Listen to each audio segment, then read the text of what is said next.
Мислам дека и јас премногу амбициозно влегов во бизнисот, зашто почнавме со 4 практиканти, за 3-4 месеци бевме веќе 7-8 луѓе, а за 6 месеци бевме 10-15 луѓе, во првите 12 месеци стигнавме 30 и нешто луѓе.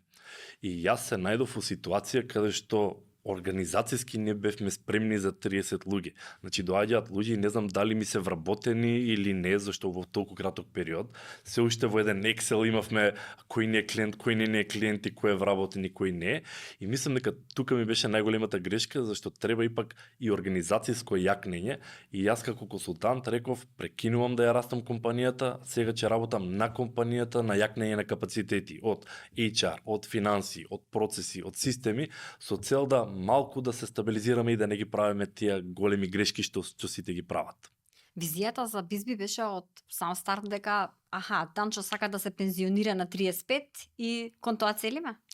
Да.